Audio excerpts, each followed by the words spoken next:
तो friends, welcome to my academy. Friends, आज के इस क्लास में आपके सीटेट के एग्जाम के लिए सीटीपी के प्रीवियस क्वेश्चनों को डिस्कस करने वाले हैं। इसके साथ साथ अगर आपको इस क्लास का पीडीएफ चाहिए तो चैनल के डिस्क्रिप्शन बॉक्स में अभी फर्स्ट कमेंट पिन में आप लोगों को टेलीग्राम चैनल का लिंक मिल जाएगा। वहाँ पर जो है आपको सभी क्लासेस की फ्री पीडीएफ प्रोवाइड कर दी जाएंगी। यहाँ पर आपका फर्स्ट क्वेश्चन क्या रखा है, निम्नलिखित में से कौन सा स्थूल कौशल के उपयोग का एक उदाहरण है। ठीक है, ऑप्शन क्या रखा है, एक पैर पर संतुलन करना, एक मटर को उंगलियों से दबाना, किताब के पन्ने पलटना, पेंसिल पकड़ना, है ना। देखिए, अगर हम बात करें यहाँ पर स्थूल कौशल की, ठीक है, अब देखिए स्थूल कौशल क्या होता है, ये आपके फिजिकल डेवलपमेंट यानी कि शारीरिक विकास का ही पार्ट होता है। जो हमारा फिजिकल डेवलपमेंट होता है, जो हमारा शारीरिक विकास होता है, उसी के अंतर्गत आपका आ जाता है ग्रॉस मोटर स्किल, जिसे हम लोग स्थूल कौशल के नाम से जानते हैं, और एक होता है आपका फाइन मोटर स्किल्स। ठीक है, देखिए जो ग्रॉस मोटर स्किल्स होता है, जो स्थूल गत्यात्मक कौशल होता है, इसमें हम क्या करते हैं, अपनी ज़्यादा मसल्स का यूज करते हैं, या फिर आप कह सकते हैं कि हम अपनी बड़ी मसल्स का यूज करते हैं। जैसे कि जब हम चलते हैं, दौड़ते हैं, है ना, या फिर कूदते हैं, तो उसमें क्या होता है, हमारी बड़ी मसल्स का यूज होता है ना। तो वो किसका एग्जांपल हो जाएगा, आपकी ग्रॉस मोटर स्किल्स का एग्जांपल हो जाएगा। फाइन मोटर स्किल्स का एग्जांपल क्या होगा, जैसे कि अभी सर्दियों में हम लोग मटर वगैरह छीलते हैं, है ना, तो उसमें हम किसका यूज करते हैं, अपने फिंगर्स का यूज करते हैं, है ना। तो यहाँ पर वो किसका एग्जांपल है, फाइन मोटर स्किल्स का एग्जांपल है, क्योंकि उसमें हम अपनी छोटी मसल्स का यूज कर रहे हैं। इसी तरह जब आप कुछ लिख रहे हैं, ड्राइंग बना रहे हैं, पेंटिंग कर रहे हैं, तो उसमें किसका यूज कर रहे हैं, अपने फिंगर्स का यूज कर रहे हैं, तो वो भी किसका एग्जांपल हो जाएगा, आपके फाइन मोटर स्किल्स का एग्जांपल हो जाएगा। बाकी इसको आप लोग इमेज में भी देख सकते हैं। जैसे कि यहाँ पर कुछ बच्चे दौड़ रहे हैं, ठीक है, तो ये किसका एग्जाम्पल है, आपका ग्रॉस मोटर स्किल्स का एग्जाम्पल है, यानी कि जिसमें हम लोग बड़ी मसल्स का यूज कर रहे हैं। ठीक है, बट यहीं पर ये जो बच्ची कुछ पजल्स बना रही है, ठीक है, इसमें कि अपने फिंगर्स का यूज करिए, तो ये किसका एग्जांपल है, आपके फाइन मोटर स्किल्स का एग्जांपल है। ठीक है, तो आप लोग समझ गए ग्रॉस मोटर स्किल्स क्या होता है, फाइन मोटर स्किल्स क्या होता है। ठीक है, तो अब चलिए हम लोग क्वेश्चन पे चलते हैं। क्वेश्चन में आपका यही दे रखा है, एक पैर पर संतुलन करना। बिल्कुल सही बात है, फर्स्ट ही ऑप्शन आपका करेक्ट ऑप्शन हो जाएगा, क्योंकि जब आप एक पैर पर संतुलन करते हैं तो उसमें अपनी पूरी की पूरी पैरों की मसल्स का यूज करते हैं, यानी कि बड़ी मसल्स का यूज कर रहे हैं। तो ये किसका एग्जांपल हो जाएगा, आपका ग्रॉस मोटर स्किल्स का एग्जांपल हो जाएगा। तो इसी के बारे में पूछ रखा था, तो फर्स्ट ऑप्शन आपका करेक्ट ऑप्शन हो जाएगा। यहाँ पर दे रखा था एक मटर को उंगलियों से दबाना, तो उंगलियों का मतलब यानी कि फिंगर्स का यूज कर रहे हैं, तो ये किसका एग्जाम्पल है, आपके फाइन मोटर स्किल्स का एग्जाम्पल है ना। फाइन का मतलब क्या होता है, सूक्ष्म, जिसमें कि अपनी छोटी छोटी मसल्स का यूज करते हैं। ठीक है, किताब के पन्ने पलटना, तो जब आप किताब के पन्ने पलटते हैं तो अपने फिंगर्स का यूज करते हैं, तो ये भी किसका आपका एग्जांपल है, फाइन मोटर स्किल्स का एग्जांपल है। ठीक है, पेंसिल पकड़ना, तो ये भी किसका एग्जांपल है, आपका फाइन मोटर स्किल्स का एग्जांपल है, क्योंकि इसमें भी हम क्या करते हैं, अपने फिंगर्स का यूज करते हैं। ठीक है, तो आपको ये चीज़ें क्लियर हो गई। अब चलिए आगे देखते हैं हम लोग। अब देखिए यहाँ पर क्वेश्चन क्या है, विकासात्मक परिवर्तन किसका परिणाम है। ठीक है, ऑप्शन क्या दे रखा है, आनुवंशिकी और पर्यावरणीय परिस्थितियों का अनूठा संयोजन। तो आपको यहाँ पर बताना है, किसी व्यक्ति का केवल आनुवंशिकी ढांचा, केवल सामाजिक सांस्कृतिक कारक, न तो वंशानुगत, न ही पर्यावरणीय कारक। ठीक है, तो देखिए यहाँ पर जितने भी हमारे अंदर चेंज होते हैं, है ना, विकासात्मक परिवर्तन का मतलब क्या हो गया, जितने भी हमारे अंदर चेंज है ना, जो भी हमारे अंदर चेंज आ रहे हैं, चाहे वो फिजिकली हो या फिर इन्वायरमेंटल चेंज हो, जैसे कि हम जिस वातावरण में रहते हैं उसका भी हमारे ऊपर प्रभाव पड़ता है ना, तो वो क्यों हुआ, किस कारण से हुआ। तो यहाँ पर कौन सा कारण होता है, एक तो आपकी हेरिडिटी होती है, क्योंकि जो हमें हमारे पेरेंट्स के थ्रू जीन मिलते हैं, है ना, जो आनुवंशिकता मिलती है, जैसे कि जो हमारी आंखों का रंग होता है, जो हमारी हाइट होती है ना, जो हमारी बालों का रंग होता है, ये सारी चीज़ें हमें कहाँ से मिलती है, अपने पेरेंट्स के थ्रू, हेरिडिटी में मिलती है, आनुवंशिकता होती है। ठीक है, इसके साथ साथ जो इस इन्वायरमेंट में हम रहते हैं, यानी जो हमारा पर्यावरण होता है, जो हमारा वातावरण होता है, जहाँ हमारे आस पड़ोस के लोग रहते हैं या फिर हमारे समाज के लोग रहते हैं, है ना, तो वो क्या होता है, एक इन्वायरमेंट, एक आपका वातावरण होता है। इन्हीं दोनों का परिणाम क्या होता है, हमारा विकास होता है, हमारा डेवलपमेंट होता है। जितने भी हमारे अंदर चेंज आ रहे हैं, चाहे वो फिजिकली चेंज हो या फिर मेंटली चेंज हो, ये कहाँ से आ रहे हैं, या तो हमें हमारी हेरिडिटी से कुछ चीज़ें मिली हुई है ना, या तो हमने अपने आसपास के इन्वायरमेंट से कुछ चीज़ें सीखा है, देखकर, सुनकर, बोलकर। ठीक है, तो यहाँ पर वही पूछ रखा है कि जो विकासात्मक परिवर्तन है, यानी जो हमारे अंदर चेंज आ रहे हैं, वो किसका परिणाम होते हैं, तो हमारे हेरिडिटी और इन्वायरमेंट का, इन्हीं दोनों का गुणनफल क्या होता है, हमारा डेवलपमेंट होता है, हमारा विकास होता है। तो सिंपल सी बात है, आपका फर्स्ट ऑप्शन ही करेक्ट ऑप्शन हो जाएगा, आनुवंशिकी और पर्यावरणीय परिस्थितियों का अनूठा संयोजन। ठीक है, किसी व्यक्ति का केवल आनुवंशिकी ढांचा नहीं है, केवल सामाजिक सांस्कृतिक नहीं है, क्योंकि इन्वायरमेंट और हेरिडिटी दोनों की वजह से चेंज आते हैं। ठीक है, ऐसा नहीं किसी एक ही बच्चे की वजह से चेंज आते हैं, दोनों की वजह से चेंज आते हैं। ठीक है, ना तो वंशानुगत और न ही पर्यावरणीय कारक, तो ये तो बिल्कुल ही गलत हो जाएगा। यहाँ पर आपका फर्स्ट ऑप्शन जो है करेक्ट ऑप्शन हो जाएगा। आगे देखते हैं हम लोग यहाँ पर। अब देखिए यहाँ पर क्वेश्चन क्या है, 2 से 6 वर्ष की अवधि को क्या कहा जाता है। ठीक है, इंपॉर्टेंट क्वेश्चन है, शैशवावस्था, प्रारंभिक बचपन, मध्य बचपन, किशोरावस्था। ठीक है, अब देखिए जो 2 से लेकर के 6 वर्ष की अवधि होती है, ठीक है, उसे क्या कहा जाता है, प्रारंभिक बचपन कहा जाता है। ठीक है, अब देखिए जो बाल्यावस्था होती है ना, अवस्था, उसी को क्या किया गया, आपका 2 पार्ट में डिवाइड कर दिया गया। एक तो आपका हो गया 2 से लेकर के 6 साल और एक आपका हो गया 6 से लेकर के 12 साल। ठीक है, जो 2 से लेकर के 6 साल है इसी को हम लोग अर्ली चाइल्डहुड यानी कि पूर्व बाल्यावस्था या फिर प्रारंभिक बचपन के नाम से जानते हैं। ठीक है, और यहाँ पर जो 6 से लेकर के 12 साल तक का होता है उसमें हम लोग इसे क्या कहते हैं, उत्तर बाल्यावस्था या फिर मिडिल चाइल्डहुड या फिर माध्यमिक बचपन के नाम से भी जानते हैं। तो ये सारे पॉइंट आप ध्यान में रखिएगा। तो यहाँ पर यही पूछ रखा है कि 2 से 6 वर्ष की अवधि को क्या कहते हैं, तो इसे क्या कहते हैं हम लोग, प्रारंभिक बचपन या फिर पूर्व बाल्यावस्था भी आपको लिखा हुआ मिल सकता है।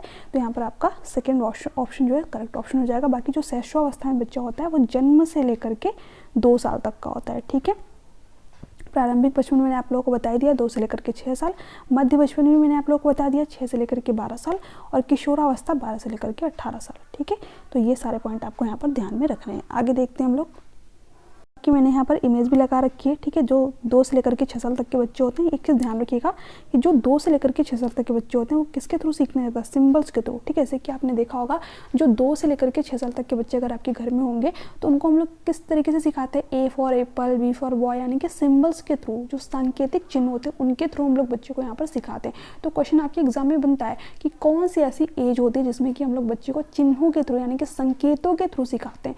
तो वो कौन सा आपका होता है, यही अर्ली चाइल्डहुड यानी कि पूर्व बाल्यावस्था, इसमें जो बच्चा होता है वो 2 से लेकर के 6 साल तक का होता है। ठीक है, इसलिए मैंने आपका यहाँ पर सिंबल्स का यूज कर रखा है ताकि आपको इमेज देख के ज़्यादा अच्छे से क्लियर हो पाए। आगे देखते हैं। अब देखिए यहाँ पर क्वेश्चन क्या है, विकास के शीर्षगामी सिद्धांत में कहा गया है कि विकास किस प्रकार आगे बढ़ता है। ऑप्शन क्या दे रखा है, सिर से पैर की ओर, पैरों से सिर की ओर, केंद्र से छोरों तक, बाहर से केंद्र की ओर। तो आपको यहाँ पर बताना है कि राइट ऑप्शन आपका क्या होगा। देखिए यहाँ पर जो विकास के सिद्धांत है ना, उसमें एक आता है आपका विकास की दिशा का सिद्धांत। ठीक है, जिसी के अंतर्गत आपके 2 प्रिंसिपल आते हैं। ठीक है, ये दोनों ही बहुत ज़्यादा इंपॉर्टेंट है। एक तो आपका आता है शीर्षगामी सिद्धांत, ठीक है, और एक क्या होता है आपका समीपस्थ दूराभिमुखी प्रिंसिपल। ठीक है, ये दोनों इंपॉर्टेंट है, इनको चलिए पूरा डिटेल में हम लोग समझते हैं यहाँ पर। अब देखिए जो शीर्षगामी सिद्धांत है यानी जो सेफलोकॉर्डल प्रिंसिपल है, इसको मैं सी लिख दे रही हूँ यहाँ पर, और जो समीपस्थ दूराभिमुखी प्रिंसिपल है इसको प्री, ठीक है, यानी कि प्रॉक्सिमल डिस्टल के नाम से भी जानते हैं। ठीक है, तो इसको मैं सीपी से आप यहाँ पर याद रख सकते हैं। ठीक है, सी आपका क्या हो गया, सेफलोकॉर्डल, और पी से क्या हो गया आपका यहाँ पर प्रॉक्सिमल डिस्टल। ठीक है, दोनों क्या होते हैं इसके बारे में हम लोग समझते हैं। देखिए इसका नाम क्या है, सेफलोकॉर्डल, यानी कि शीर्षगामी, सिर से शुरू हो रहा है और कैसे चल रहा है, पैर की तरफ चल रहा है। ठीक है, तो ये क्या हो गया आपका शीर्षगामी। जैसे कि इसको बहुत ही बेसिक एग्जांपल समझिए, अगर आपके घर में कोई भी छोटा बच्चा होगा, बिल्कुल 1 से 1.5 महीने तक का बच्चा जो होगा, उसको आप क्या करते हैं, जब भी उठाते हैं तो यहाँ पर सिर के पीछे क्या करते हैं, हल्का सा हाथ रख करके उठाते हैं। ऐसा आप क्यों करते हैं, कभी आपने सोचा है? ऐसा इसलिए क्या आता है क्योंकि जो बच्चे का विकास है वो सिर से शुरू होकर पैर तक आता है, यानी कि बच्चा सबसे पहले किस पे कंट्रोल करना सीखता है, अपने सिर पे। अगर आप उसके पीछे हाथ रख करके नहीं उठाएंगे तो बच्चे की मुंडी इधर उधर घूमने लगती है। ठीक है, तो यहाँ पर इसलिए बच्चे को जब उठाया था तो उसके सिर के पीछे हल्का सा हाथ लगा करके उठाया था ताकि उसका जो बैलेंस है वो बना रहे। तो बच्चा सबसे पहले कंट्रोल किस पे करना सीखता है, अपने सिर पे। यही कहता है शीर्षगामी सिद्धांत कि सिर से पैर तक विकास होता है। ठीक है, सबसे पहले बच्चा सिर पे कंट्रोल करना सीखता है, फिर उसके बाद में जो उसकी भुजाएं होती हैं उस पर कंट्रोल करना सीखता है, फिर जो बाकी के अंग होते हैं उस पर कंट्रोल करना बच्चा सीख जाता है। ठीक है, तो ये आपका हो गया सेफलोकॉर्डल प्रिंसिपल, ध्यान रखेंगे आप सिर से पैर की तरफ। ठीक है, बाकी प्रॉक्सिमल डिस्टल प्रिंसिपल क्या कहता है, समीपस्थ दूराभिमुखी प्रिंसिपल क्या कहता है कि जो हमारा डेवलपमेंट होता है ये बॉडी के सेंटर से शुरू होता है और बाहरी भाग की तरफ चलता है। बॉडी का सेंटर क्या होता है, स्पाइनल कॉर्ड होती है, हमारी रीढ़ की हड्डी होती है। ठीक है, यहाँ से हमारा विकास शुरू हो रहा है और बाहरी भाग यानी कि हमारे हृदय का विकास हो रहा है, उसके बाद में जो हमारी भुजाएं हैं उनका विकास हो रहा है। ठीक है, तो जब भी बॉडी के सेंटर से यानी कि केंद्र से बाहर की तरफ विकास बोले तो आपका होगा समीपस्थ दूराभिमुखी प्रिंसिपल यानी कि प्रॉक्सिमल डिस्टल सिद्धांत। इसके साथ साथ जो है यहाँ पर शीर्षगामी सिद्धांत बोले तो सिर से लेकर के पैर तक। ठीक है, तो ये दोनों आपको समझ में आ गया। अब चलिए हम लोग क्वेश्चन पे चलते हैं। तो यहाँ पर यही पूछ रखा है कि शीर्षगामी सिद्धांत में कहा गया है तो क्या क्या है, सिर से पैर की ओर चलता है। ठीक है, तो फर्स्ट ऑप्शन आपका करेक्ट ऑप्शन हो जाएगा। देखिए पैर से सिर की ओर है ना, उल्टा नहीं चलता है, सिर से पैर की ओर आता है। ठीक है, तो ये आपका गलत, केंद्र से छोरों तक, बिल्कुल सही बात है, यानी कि बॉडी के सेंटर से बाहरी भाग की तरफ। ठीक है, तो ये भी आपका यहाँ पर नहीं होगा क्योंकि यहाँ पर हमसे अगर पूछा होता प्रॉक्सिमल डिस्टल प्रिंसिपल यानी कि समीपस्थ दूराभिमुखी प्रिंसिपल तब आपका यहाँ पर होता है। ठीक है, बाहर से केंद्र की ओर नहीं होता है, केंद्र से बाहरी भाग की ओर उतरता है। ठीक है, मैंने आप लोगों को इमेज भी दिखाया यहाँ पर। तो यहाँ पर शीर्षगामी पूछा था तो फर्स्ट ऑप्शन करेक्ट ऑप्शन हो जाएगा। बाकी ये क्वेश्चन आपके एग्जाम के लिए बहुत ज़्यादा इंपॉर्टेंट है। ठीक है, कई बार आपके एग्जाम में ये पूछा हुआ क्वेश्चन है। मैं थोड़ा सा यहाँ पर कलर चेंज कर लेती हूँ। ओके, चलिए यहाँ पर देखते हैं, ठीक है, अजर्शन और रीजन वाला क्वेश्चन, इसको लेकर के स्टूडेंट के मन में कहीं ना कहीं डाउट भी बना होता है ना। अब देखिए यहाँ पर अजर्शन क्या दे रखा है, कथन क्या दे रखा है, बच्चों का शारीरिक विकास महत्वपूर्ण है क्योंकि यह बच्चों के सामाजिक व संज्ञानात्मक विकास को भी प्रभावित करता है। बिल्कुल सही बात है, ठीक है। अब देखिए जो विकास होता है ना कई पक्षों में होता है, मैंने आप लोगों को बताया जो फिजिकल डेवलपमेंट होता है इसके अंदर मैंने आप लोगों को ग्रॉस मोटर स्किल्स बताया, फाइन मोटर स्किल्स बताया, ठीक है। इसके अलावा भी कई सारे पक्ष होते हैं जैसे कि कॉग्निटिव डेवलपमेंट होता है, हमारा संज्ञानात्मक विकास होता है, ठीक है, हमारा सामाजिक विकास होता है, हमारा इमोशनल डेवलपमेंट होता है। तो ये क्या होते हैं, विकास के पक्ष होते हैं ना। तो यहाँ पर यही कहा गया है सिंपल सा कि जो फिजिकल डेवलपमेंट है, जो शारीरिक विकास है वो इंपॉर्टेंट होता है ना, क्योंकि यह बच्चों के सामाजिक और संज्ञानात्मक विकास को भी प्रभावित करता है। सिंपल सी बात है, ठीक है। अगर आप शारीरिक रूप से स्वस्थ रहेंगे तभी तो समाज में घुल मिल पाएंगे, ठीक है, या फिर आपका दिमाग सही तरीके से काम कर पाएगा क्योंकि आप खुद इस चीज़ को फील कर पाएंगे। अगर मान लीजिए कभी आपकी जब तबीयत खराब होती है तो क्या उस समय आपका दिमाग सही तरीके से काम करता है, क्या आप समाज में सही तरीके से घुल मिल पाते हैं? नहीं। क्यों? क्योंकि आप जो शारीरिक रूप से स्वस्थ नहीं है, ठीक है। इसलिए कहा भी जाता है कि स्वस्थ शरीर में ही स्वस्थ मस्तिष्क का विकास होता है। तो ये बात आपकी यहाँ पर बिल्कुल सही है, ठीक है। यहाँ पर रीजन क्या है, बचपन में विकास के सभी आयाम एक दूसरे से जुड़े हुए हैं तथा एक दूसरे को बेहद प्रभावित करते हैं। बिल्कुल सही बात है। देखिए जो फिजिकल, कॉग्निटिव, सोशियो इमोशनल होते हैं ना, ये क्या होते हैं, आपस में जुड़े हुए रहते हैं। जुड़े हुए का मतलब क्या होता है, एक पक्ष क्या करता है दूसरे पक्ष को प्रभावित करता है। जैसे कि अभी मैंने आप लोगों को बताया कि अगर आप फिजिकली सही नहीं है तो जो आपका दिमाग है वो भी सही तरीके से काम नहीं करता है, आपका समाज में भी रवैया जो सही नहीं होता है, ठीक है। तो यहाँ पर एक पक्ष क्या कर रहा है, बाकी के बच्चों को प्रभावित कर रहा है, ठीक है, यानी कि आपस में क्या है, इंटर रिलेटेड है, अंतर संबंधित है, जुड़े हुए हैं। तो ये दोनों बातें अपनी अपनी जगह पर सही और एक दूसरे की व्याख्या भी करने से है ना। यहाँ पर आप इसलिए लगा करके देख सकते हैं, ठीक है। तो इसलिए बचपन यहाँ पर सामाजिक व संज्ञानात्मक विकास को प्रभावित करता है, इसलिए क्योंकि जो बचपन में विकास के सभी आयाम होते हैं वो एक दूसरे से जुड़े हुए होते हैं, ठीक है। तो ये बात दोनों ही सही है और सही व्याख्या भी कर रहा है, ठीक है। तो ए और आर दोनों सही है, जो ए है वो आर की सही व्याख्या करता है। तो यहाँ पर आपका फर्स्ट ऑप्शन करेक्ट ऑप्शन हो जाएगा, ओके। बाकी आप यहाँ पर देख सकते हैं कि अगर हम फिजिकली रूप से स्वस्थ हैं तो जो हमारा दिमाग है वो भी सही काम करेगा और समाज में भी हम अच्छी तरीके से इंटरेक्ट वगैरह कर पाएंगे, ठीक है। चलिए आगे देखते हैं। अब वही क्वेश्चन आपका यहाँ पर पूछा गया है, ठीक है, इसी क्वेश्चन से मिलता जुलता जो मैंने आप लोग को बताया यहाँ पर, बच्चों के विकास के संबंध में निम्नलिखित में से कौन सा कथन सही है, ठीक है। तो आप इस क्वेश्चन का आंसर जो है खुद देने का प्रयास करें। विकास के क्षेत्र सुस्पष्ट होते हैं और उनका एक दूसरे से कोई संबंध नहीं है, क्या ये आपका सही होगा। बाल विकास में संबंधित विभिन्न सिद्धांत बच्चों के विकास के विषय में एक मत हैं। बच्चों का विकास उनके सामाजिक संदर्भ से प्रभावित होता है। सभी बच्चों के लिए विकास एक निर्बाध और निरंतर प्रक्रिया। तो आप इस क्वेश्चन का जो है यहाँ पर राइट आंसर बताने का प्रयास कीजिए, ठीक है। अब देखिए जो विकास के क्षेत्र होते हैं वो सुस्पष्ट तो होते हैं, बट यहाँ पर क्या रखा है कि एक दूसरे से कोई संबंध ही नहीं होता है। बट मैंने क्या बोला कि जो विकास के क्षेत्र ये क्या होते हैं, आपस में संबंधित होते हैं, है ना। तभी तो मैंने बोला कि स्वस्थ शरीर में ही स्वस्थ मस्तिष्क का विकास होगा। अगर आप फिजिकली सही होंगे तभी तो आपका दिमाग भी काम करेगा, ठीक है। तो यहाँ पर मैंने क्या बोला कि एक पक्ष क्या कर रहा है, दूसरे पक्ष को प्रभावित कर रहा है, बट यहाँ पर कह रहा है कोई संबंध ही नहीं है, तो ये ऑप्शन गलत, ठीक है। यहाँ पर देखिए, यहाँ पर दे रखा था कि विभिन्न सिद्धांत बच्चों के विकास के विषय में एक मत है, ठीक है। अब देखिए जीन पियाजे ने अपना एक अलग सिद्धांत दिया, लेव वाइगोस्की ने अलग सिद्धांत दिया, ठीक है, कोहल वर्ग ने अलग सिद्धांत दिया, स्किनर ने अलग सिद्धांत दिया, पावलोव ने अलग सिद्धांत दिया, ठीक है। तो क्या जो ये सिद्धांत है एक ही विचार वाले हैं? नहीं, सबका अपना एक अलग अलग विचार है। तो जो सिद्धांत दिए गए ना वो सभी मनोवैज्ञानिकों ने अपने अकॉर्डिंग दिए हैं, उनके सिद्धांत एक मत नहीं है, उनके विचार एक मत नहीं है, ठीक है। तो ये बात भी गलत है।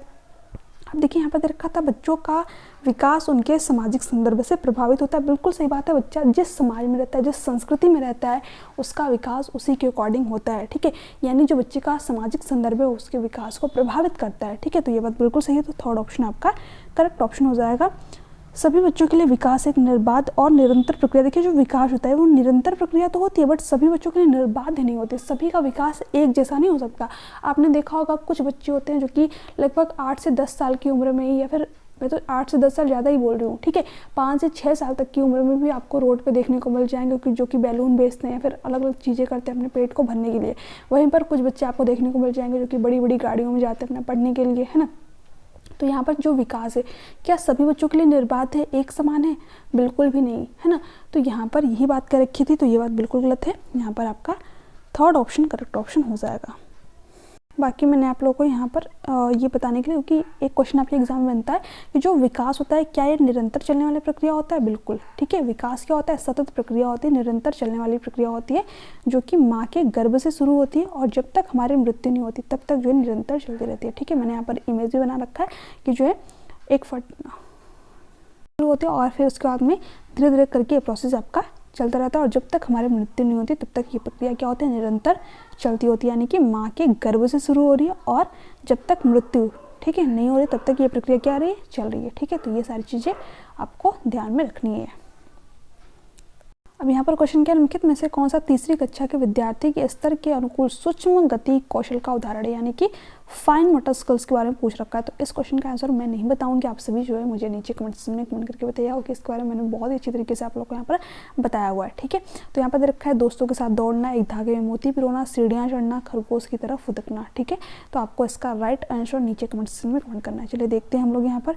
ठीक है, अब मतलब आपको आंसर दिख ही गया है। ठीक है, बाकी आप सभी मुझे नीचे कमेंट सेक्शन में कमेंट करके जरूर बताइएगा। अब देखिए यहाँ पर क्वेश्चन क्या है, शरीर के केंद्रीय भाग से परिधियों या अंगांगों की ओर विकास दर्शाता है। ये भी मैंने आप लोगों को बताया हुआ है। ठीक है, कि अगर बॉडी के सेंटर से बाहरी भाग की तरफ विकास हो तो किसको प्रदर्शित करता है, ठीक है, मध्य बाह्य विकास के सिद्धांत को। ठीक है, यानी कि मध्य से शुरू हो रहा है, सेंटर से शुरू हो रहा है और बाहरी भाग की तरफ चल रहा है। ठीक है, तो आपका सेकंड ऑप्शन करेक्ट है।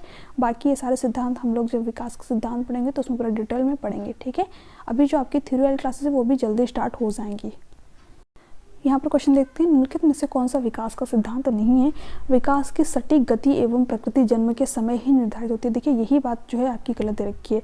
जो विकास की गति और प्रकृति होती है जन्म के समय निर्धारित नहीं होती है, डिपेंड करता है किस तरीके का बच्चे को हेरिडिटी मिली है, किस तरीके का इन्वायरमेंट मिलेगा। ठीक है, तो यहाँ पर यही बात गलत है और यही आपका क्या हो जाएगा, करेक्ट ऑप्शन हो जाएगा। पूछा ये कौन सा विकास का सिद्धांत नहीं है। ठीक है, व्यक्ति अलग अलग गति से विकास करते हैं, बिल्कुल सही बात है। हर बच्चे में, हर व्यक्ति में क्या होता है, इंडिविजुअल डिफरेंस होते हैं, यानी कि आईडी होता है। ठीक है, आईडी का मतलब क्या हो गया, इंडिविजुअल डिफरेंसेस, यानी कि व्यक्तिगत विभिन्नताएं। हर बच्चे की सोचने समझने तर्क करने की जो क्षमता होती है वो अलग होती है। इवन जो जुड़वा बच्चे होते हैं उनके भी सोचने समझने चीज़ों को करने का तरीका अलग होता है। ठीक है, तो सबकी अपनी अपनी कैपेसिटी होती है, अपनी अपनी क्षमता होती है। ठीक है, अपने अकॉर्डिंग चीज़ों को सीखते हैं।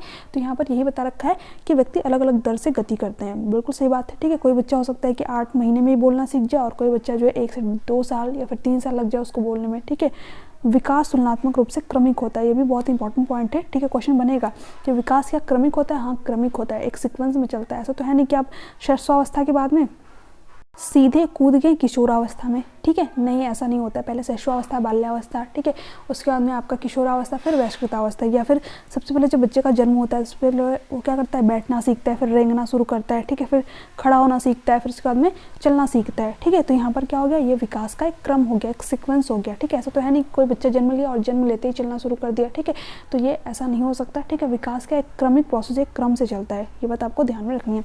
विकास समय के साथ धीरे धीरे घटित होता है। अब वही चीज़ मैंने बोला है ना, तो ऐसा तो है नहीं कोई बच्चा आज ही जन्म लिया और आज ही वो बोलना सीख गया। ठीक है, वो समय के साथ होगा। ठीक है, वो उसकी हेरिडिटी में कोडेड है चीज़ें कि ये चीज़ इतने समय के बाद होगी। ठीक है, हो सकता है उसको थोड़ा सा ज़्यादा टाइम लगे, उसको इन्वायरमेंट वगैरह सही ना मिले, या फिर जो है हेरिडिटी ही उसको सही नहीं मिली हो तो ज़्यादा टाइम भी लग सकता है, कम टाइम भी लग सकता है ना, बट वो चीज़ें होंगी ज़रूर, क्योंकि समय के साथ ही वो चीज़ें होंगी। ठीक है, यानी कि 8 महीने में या फिर 9 महीने में जो टाइम पीरियड आपको बताया गया, जैसे जो दूध के दांत होते हैं है ना, वो कितने समय में निकलेंगे, तो एक हम लोग क्या करते हैं, अंदाजा लगाते हैं कि इतने समय में निकल जाएंगे। ठीक है, तो ये चीज़ें समय के साथ ही होंगी, है ना, ऐसा नहीं कि अचानक से कोई चीज़। विकास जो होता है वो अचानक से होने वाला परिवर्तन नहीं है, समय के साथ होने वाला परिवर्तन है। तो ये बात आपको ध्यान में रखनी है। ये सारे पॉइंट इंपॉर्टेंट है, यहाँ से आपके एग्जाम में डायरेक्ट यही सारे पॉइंट उठा करके घुमा करके क्वेश्चन पूछ देगा, आपको समझ में नहीं आएगा कहाँ से क्वेश्चन बनाया। ठीक है, तो मैं आप लोगों को पूरा डिटेल में थ्योरी पढ़ाऊंगी, तो सारी चीज़ें पूरा कंप्लीटली पढ़ाऊंगी।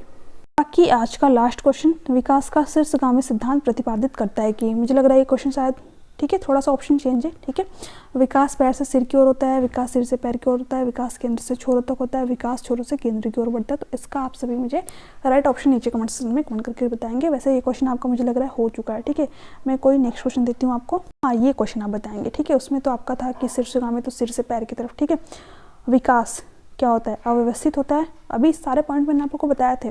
पूरी तरह से अप्रत्याशित है। अप्रत्याशित का मतलब यानी हम बिल्कुल भी विकास का अनुमान नहीं लगा सकते, नहीं, यहाँ पर दे रखा है पूरी तरह से प्रत्याशित, यानी कि हम पूरी तरीके से विकास का अनुमान लगा सकते हैं। ये सही होगा, या फिर ये सही होगा कि अव्यवस्थित होता है, एक आयामी होता है, गतिशील होता है। ठीक है, तो इसका राइट ऑप्शन आप सभी मुझे नीचे कमेंट सेक्शन में कमेंट करके बताएंगे।